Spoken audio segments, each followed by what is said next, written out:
Hey, what's up, stream keepers, and welcome back to my channel.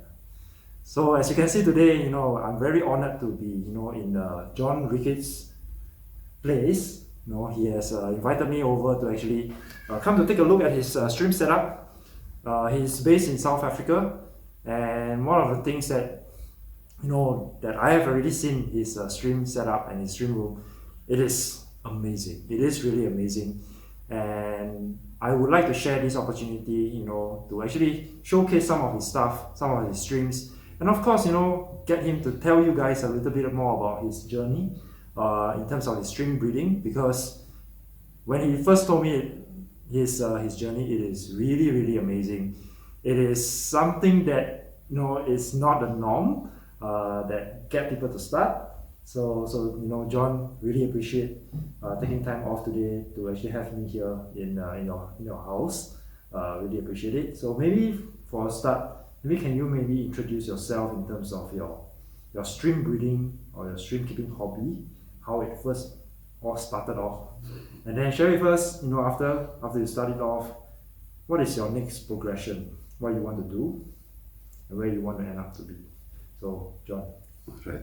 Ben, thank you very much for coming around. It's actually a very, we should be honored you being this side, showing us exactly, where we're going wrong, giving us some good tips.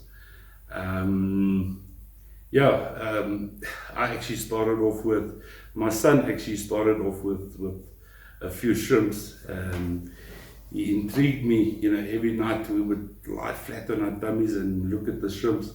And we just came to a point where I said to him, now I also want some shrimp. And then we started with one tank and then another tank, and then eventually, it just snowballed from there. At this stage, I've got a few tanks. You've pointed out a few things that I'm actually changing now. We are busy with, at this stage, we've got about 54 tanks going. We are in the process of starting with another 30 tanks, which will be phase 2, where we will concentrate on mostly doing it properly this time, and going on the higher end of shrimps. Right. So when you mentioned about doing it properly this time, I think a lot of us that has gone through the journey of progression, we learn to realize that each time we tweak a little bit and make things better than the previous time. So that actually helped us in terms of our stream breeding journey as well, because every time we progress, we learn something, and then it makes it easier for us as well in terms of maintenance, in terms of water changes, in terms of a lot of other things that we try to like up the game and make it better. So thanks for sharing with us what is your next step. Having 54 tanks and another 30 that's coming is a lot of work, right? It's a lot of work, and trying to go up and progress on to more streams, better streams. I think that would definitely help in terms of your stream breeding journey, stream breeding journey. So maybe you can share with us, you have shared with us the starting point of where you started with your son and things like that. So what are some of the things that, because you didn't come into this hobby from somebody else, it's not like a hobbyist tried to influence you to get you started, but it was actually your son. And then maybe from your perspective, if somebody is going into this hobby in South Africa or anywhere in Africa, right? What are some of the tips that you want to share with them? What are some of the hindsight? What would you have done better when you started this hobby? Well, I would firstly say that do your homework first. Speak to not just one guy, have a chat with a few different guys, because everybody doesn't do everything exactly the same. So you got to go and find, how this guy does it and this guy, and then you do your own thing. Correct. And find out as much as possible about that specific species that you want to concentrate in. And try your hand at one species before you want to move on to another. because then you, at the end of the day, you'll end up where you're sitting with 20, 30 different species, but nothing that's really high end, you know, or high qualities. Okay. So that's what you would actually advise people who's coming into the hobby to Yes, do their homework, first do your homework. Yes, make sure that's what you got to do, and be careful. It's addictive. It is. You're never gonna just stay with a one tank. It's gonna become more. Promise you. Okay. So in terms of starting out a shrimp tank, is it very expensive for you to start it out for one tank in South Africa? Because I know my own country, but how about starting a tank in South Africa? It can be expensive if you don't do your homework. Okay. So if that's what I say, first of all, start off doing your homework, find out as much as you can from different breeders, other guys, and read up and things like that. From there, I would say, you know, it can be expensive if you're gonna start running into the high-end stuff. Start with something that you're comfortable with. Right. Work your way from there. Once you're comfortable, move up to a better grade or higher grade shrimp. But yeah, in the beginning, I would say that the spoilers was probably the most expensive. The soy is most expensive. Yeah, but with the new way of us doing things, soil is not that expensive anymore, because you can, instead of just doing one tank or two tanks, you can do 4 or 5 tanks with that sort of procedure. Yeah, so I think that actually helps get people into the hobby much quicker, because it's just like a tank. I'm not sure how much a tank costs in Africa, but I guess it's not that expensive, right? No, it's not that expensive. You know, you don't have to go for the big stuff. I mean, you just need something that is small.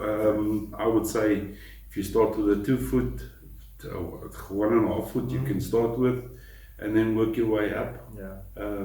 To about 2 foot. 40 liters of water is enough. Yeah. So how much is a tank? Just an estimate. At 2 foots, they must probably in the region of about 320, 350 rand. So 350. So that's about $20 or $30. Yeah. Well, depending what the rand The dollar rand dollar is currently it's not in your favor, but in a holistic picture, it is not expensive to start up, right? So you have like $30 a tank, and then you have sponge filter, you have a small pump and soy. Yeah, you must probably, I think with a say about 1,500 rand, you can start a tank with at least 10 bees, shrimp that you can start with. So basically, it's not that expensive to actually. The entry cost is not so expensive. It doesn't deter you away from it. So I think that's a good thing to actually start off with. Yeah, no, I think the guys, if they want to start with neos, you know, I'll say just do your homework properly. When you start moving over the Caradinas, it's a bit more tricky. You need to get an RO unit and things like that. But yeah, once you got your RO unit running, then your expensive cost is out of the way. So can you maybe tell us what is your favorite street, if there's a favorite street? We all dream of that boas, eh? Okay. we all dream of the boas. Look, there's some nice shrimp out there. I mean, I fancy boas because I'm starting with those lines, but we're not really there 100%. We need some more knowledge from you guys that side and help. But yeah, at this stage, I would say the fancy tigers are quite right. And all right, then also I call them the snowflakes. The snowflakes are stardust. The stardust. They are very nice. Very nice shop. Okay. So I also see that your setup is rather elaborate in terms of the water change system, which I think it helps a lot in terms of the time to actually put in the water in the tank. I think that system is really good. It's very neat, tidy. I think the difference between what we do here over here and what you are actually doing is that you actually mix the minerals in the RO water and then you pump it in straight to the tank. Whereas for us, we pump the RO water into the tank before we remineralize the tank. So I think both ways I mean, the streams are still alive, so I think both ways definitely is workable.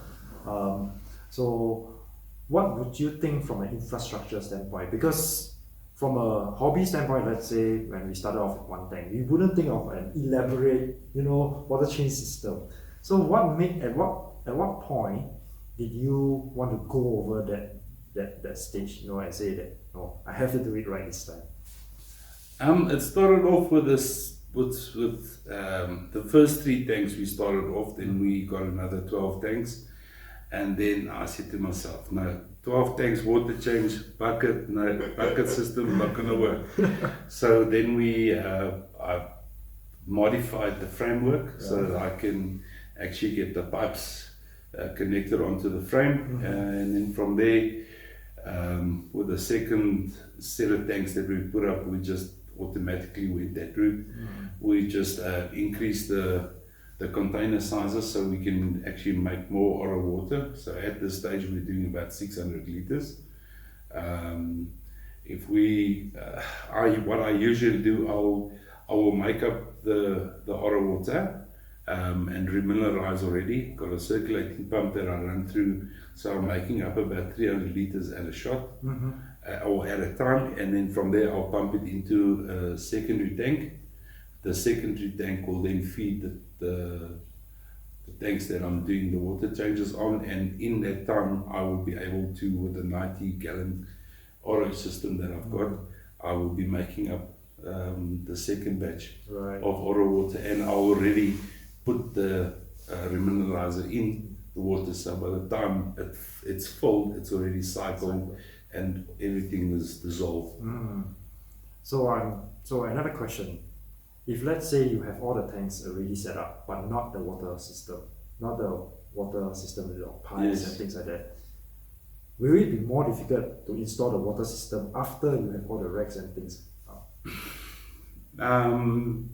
No.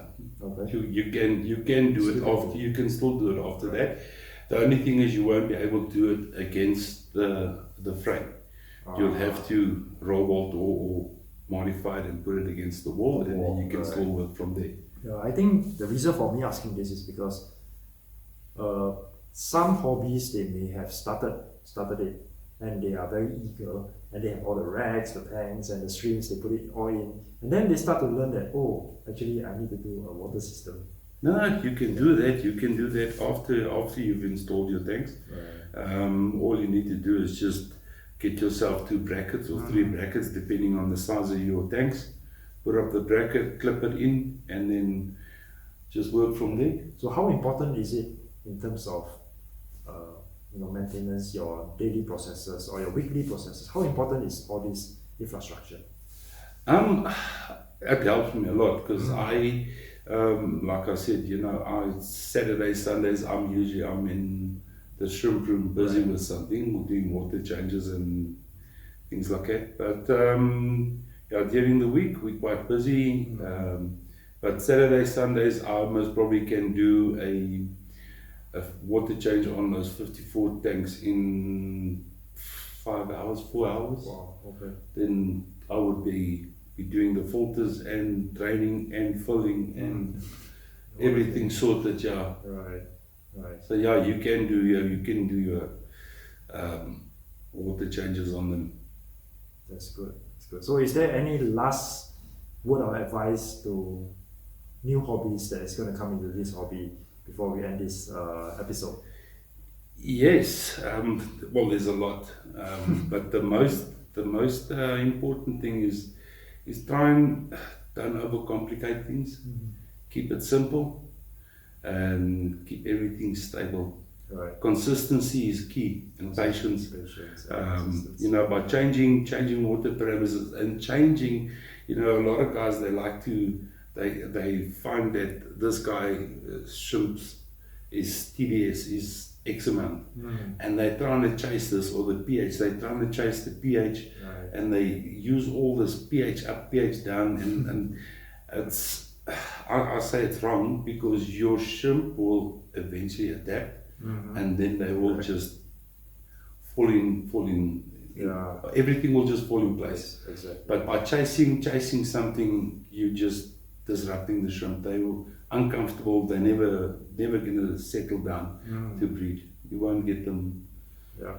But yeah, patience is a virtue. Patience is a virtue. Okay. Thank you very much, John. I really appreciate this opportunity to be here, to see your streams as well, to have that conversation with you, to also share with a lot of people, what he does. I think that's very, very important for me as well, because I don't believe that somebody cannot stop learning. So learning to me is very important. So it doesn't mean that my way is the best way, but I will often try to visit you guys to also learn, see what you guys are actually doing, and see what are some of the things that I can actually improve over the years as well. So really appreciate the time for having me here. Thank you for doing this video together with me, even though that you have told me that you're a little bit camera shy, but I think you are doing fine with that. So thank you very much, John. Really thank you very much. Thank you very much for visiting us and taking the time to come and expose us a bit.